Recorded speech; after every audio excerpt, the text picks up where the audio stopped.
Hello folks, how is everyone going? Alright? Okay, so this is Leandro.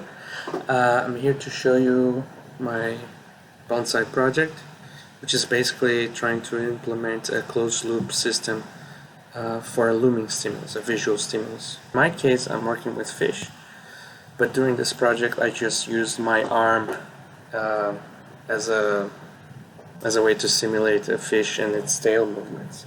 And what I want to do is I want to show myself, in my case, the looming stimulus, and I want to make this looming stimulus escapable only during the growth phase. As you may know, there are two main phases, so to say, for the looming stimulus. One in which the loom expands in size, and then as soon as it gets to the maximum size that you set, it starts dimming and fading.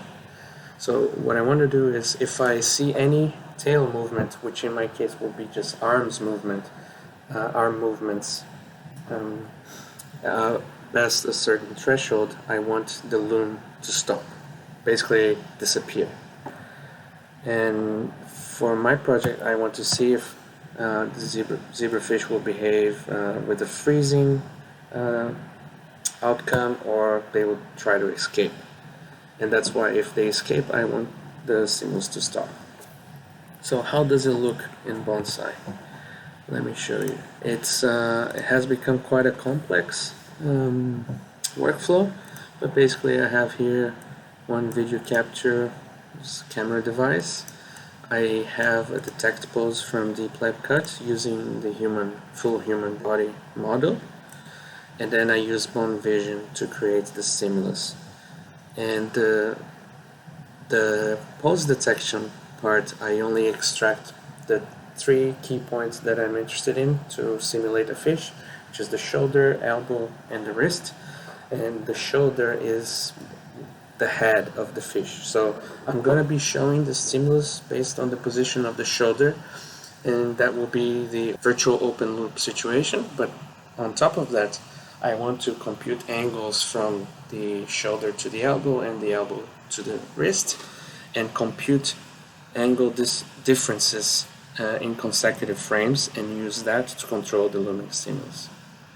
The looming stimulus is controlled with a few parameters, which is how long I want this to be, including the growth and the dimming phase. And basically I rescaled this is like a time parameter that goes from 0 to 10 seconds, then I transform it from 0 to 2, and then I calculate the diameter with an exponential growth function. I calculate the transparency of the loom, also based on the value of this rescaled time parameter. And then I use this set of conditions.